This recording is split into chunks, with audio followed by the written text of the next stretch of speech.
क्वणत्काञ्चीदामा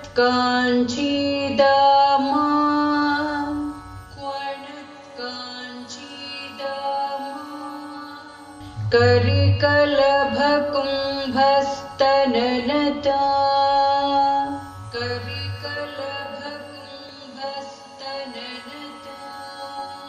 परीक्षीणा मध्ये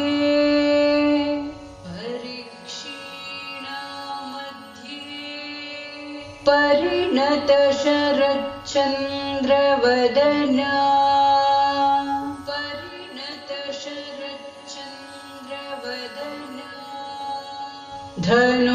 धनुर्बाणान् पाशम्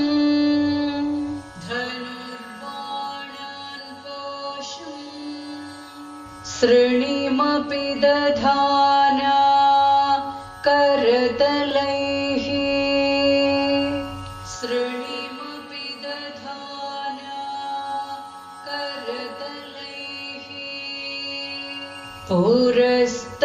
पुरस्तादास्तां नः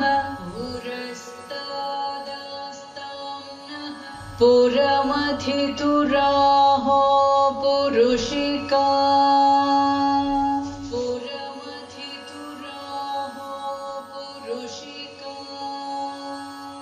सुधा सिन्धोर्मध्ये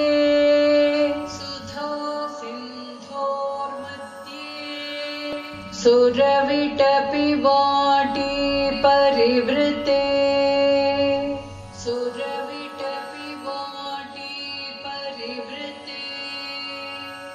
मणिद्वीपे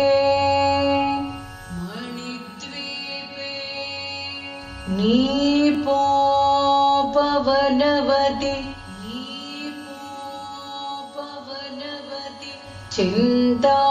चिन्तामणिगृहे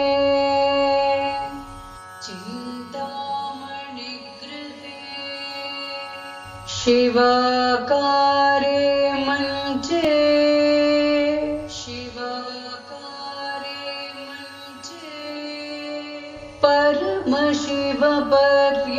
परमशिवपर्यङ्कनिलया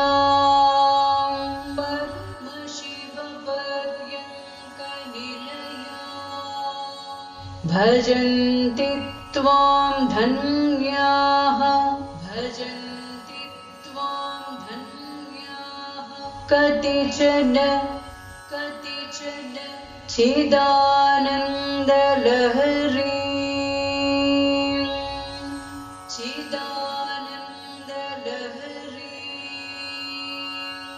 महीं मूलाधारे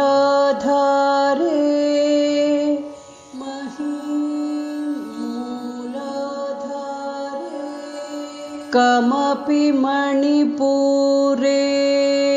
हुतवहम्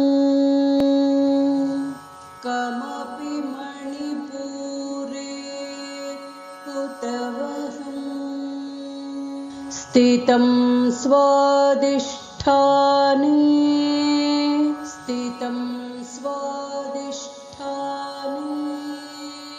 हृदि मारुतमाकाशमुपरि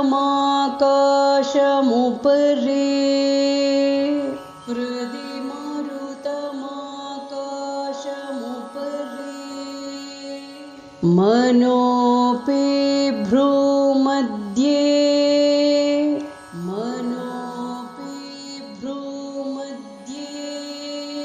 सकलमपि भित्त्वा कुलपथम्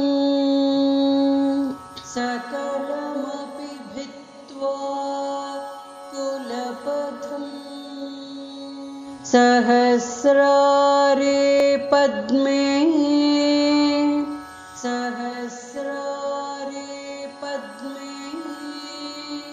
सहरहसि पत्या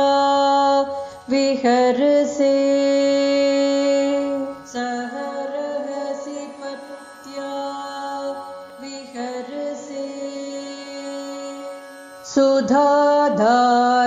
सुधाधारासारैः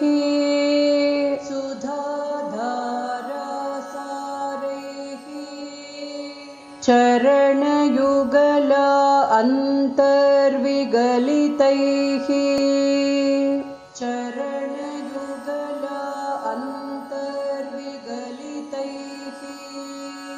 प्रपञ्चं सिञ्चन्ति प्रपञ्चं सिञ्चन्ति पुनरपि रसाम्नाय महसः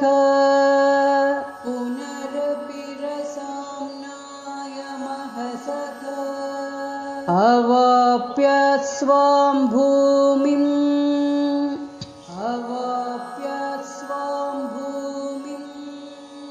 भुजगनिभमद्युष्टवलयम्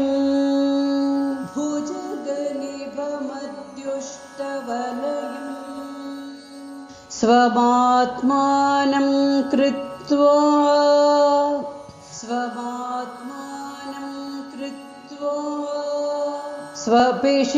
स्वपिशिकुलकुण्डे कुहरिणी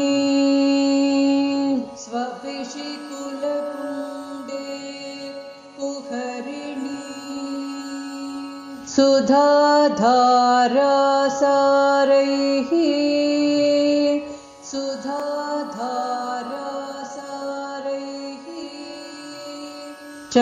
चरणयुगला अन्तर्विगलितैः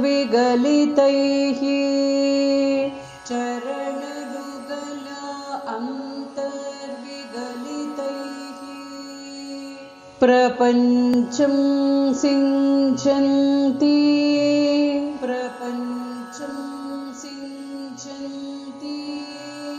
पुनरपि रसाम्नाय महसः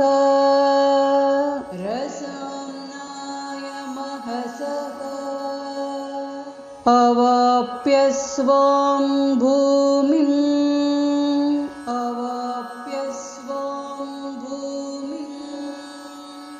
भुजगनिभमद्युष्टवलयम्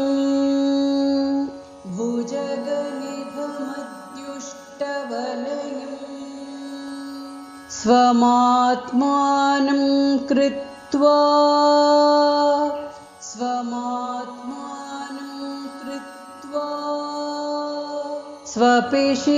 स्वपिशिकुलकुण्डे कुहरिणी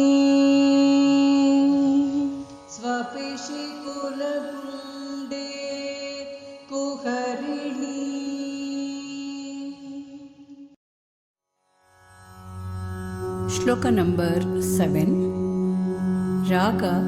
ಶ್ರೀರಂಜನಿ ಸರಿ ಗ ಮ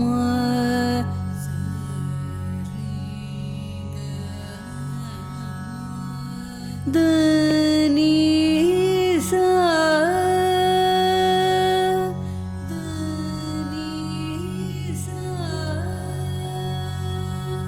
ಸಾ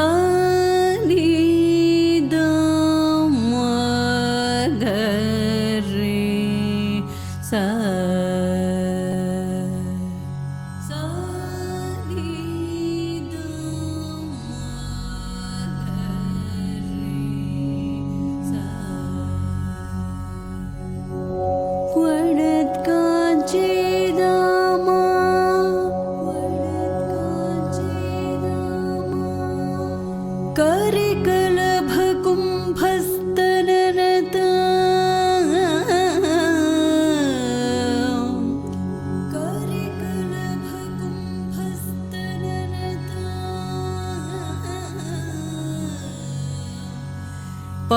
परीक्षीणा मध्ये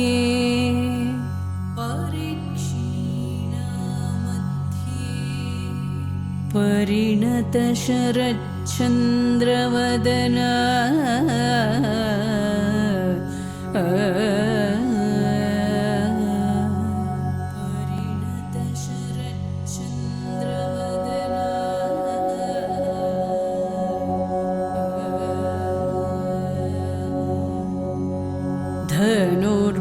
धनुर्बाणान् पाशम्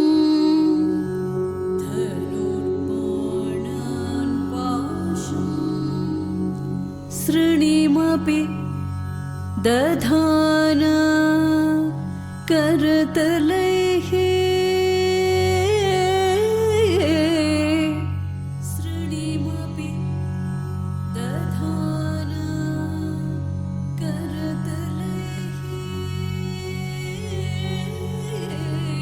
पुरस्तादस्ताम्नः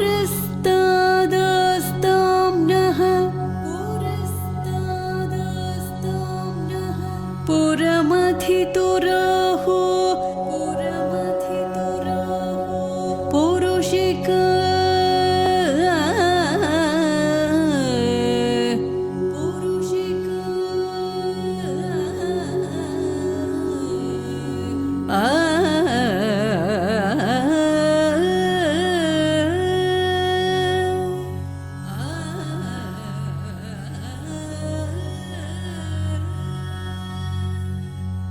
श्लोक नंबर 8 राग मेघरंजनी सरे गा नी सा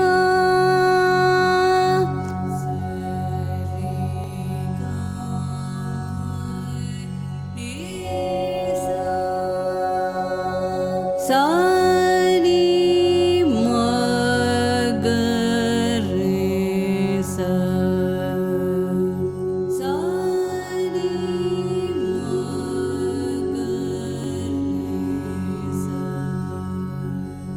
सुधा सिन्धोर्मध्ये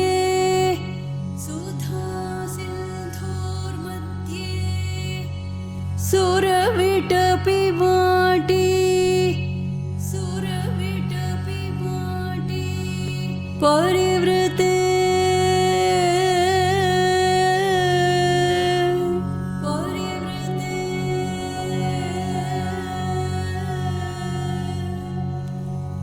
मणिद्वीपे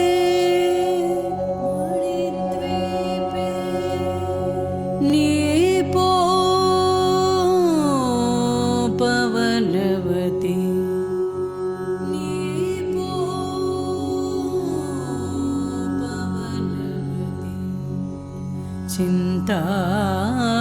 चिन्तामणि गृहे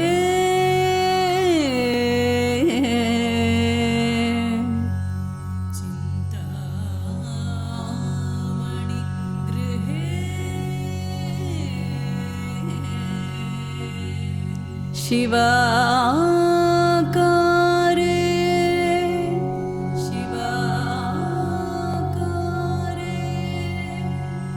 मल्चे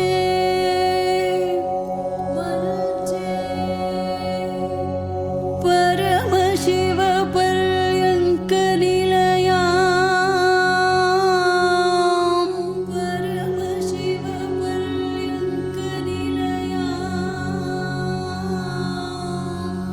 भजन्ते त्वां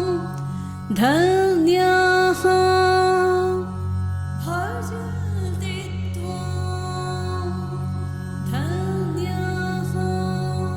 कतिचन चिदानन्दलहरी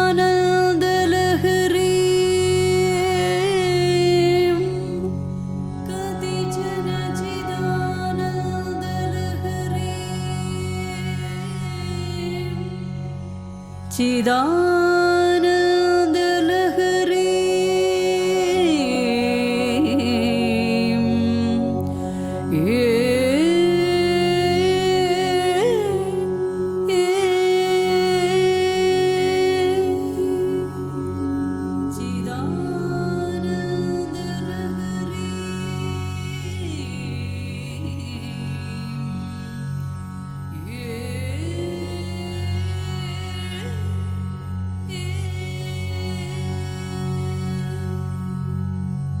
सरे गा प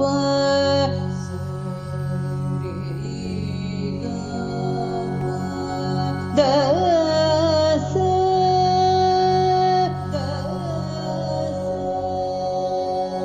स द प ध रे स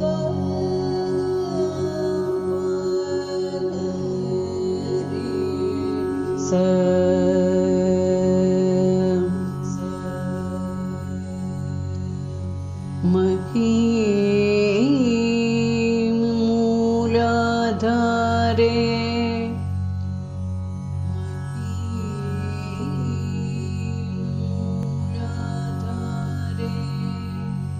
कमपि मणिपूरे हुतवहम्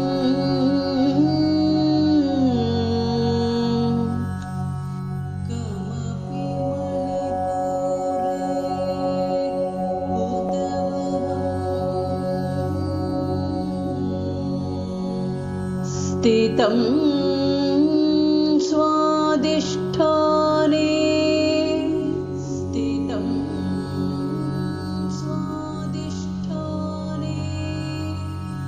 हृदि मरुतमाकाशमुपरि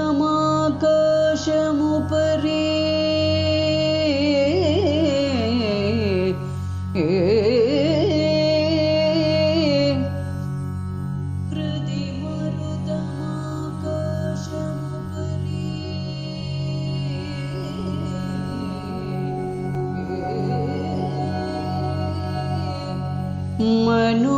मनोऽपि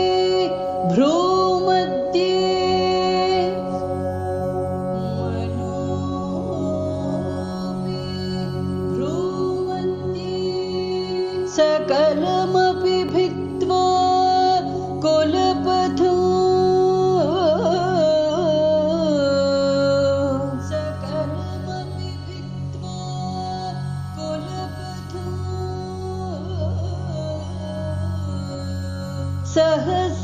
सहस्रारे पद्मे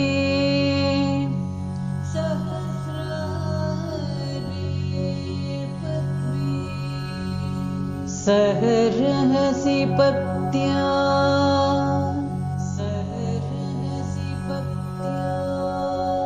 विहरसे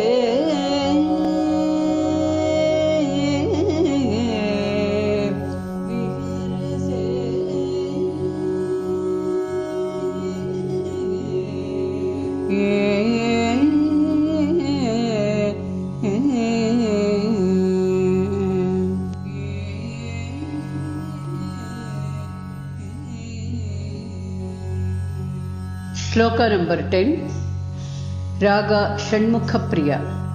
सरी ग मा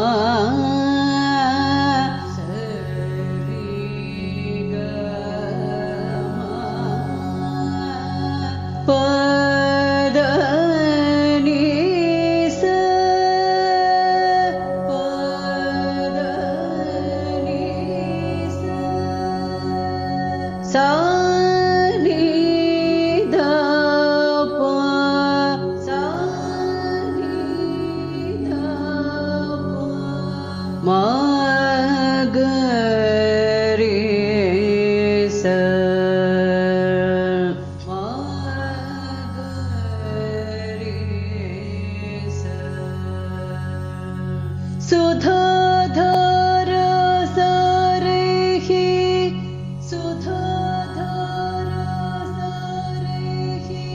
चरणयुगला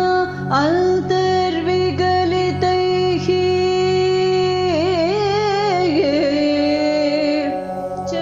चरणयुगला अन्तर्विगलितैः प्रपञ्चं सिञ्चन्ति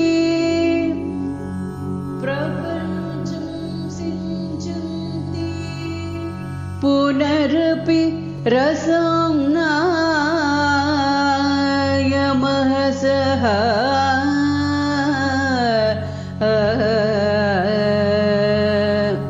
पुनरपि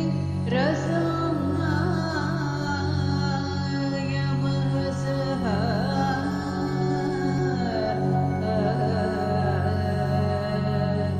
अवाप्य स्वां भूमिं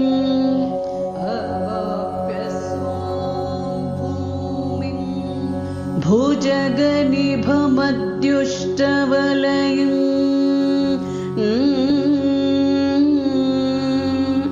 भुजगनिभमद्युष्टवलयम्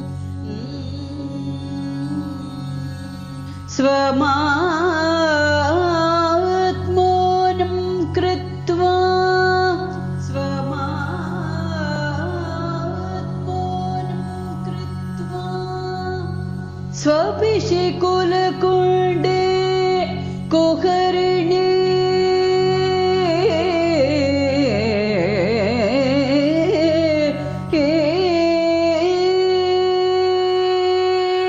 स्वपिशि कुलकुण्डे कुहरिणी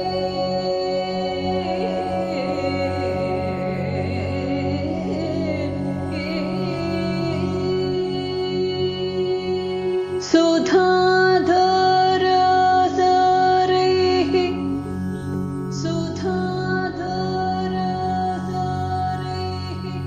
चरणयुगला अन्तर्विगलितैः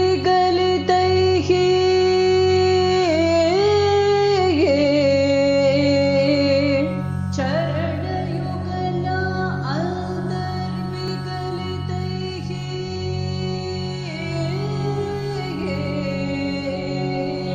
प्रपञ्चं सिञ्चन्ति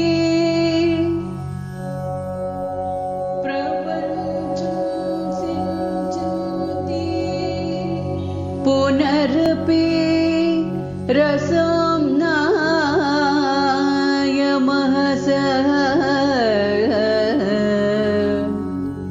पुनरपि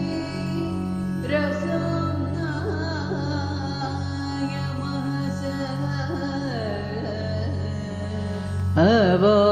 अवाप्यस्मां भूमिम्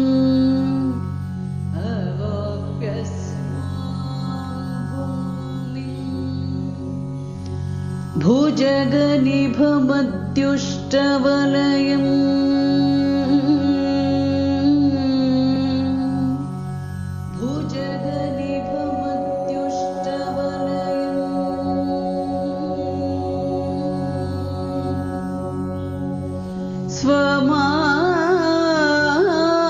स्वमात्मानं कृत्वा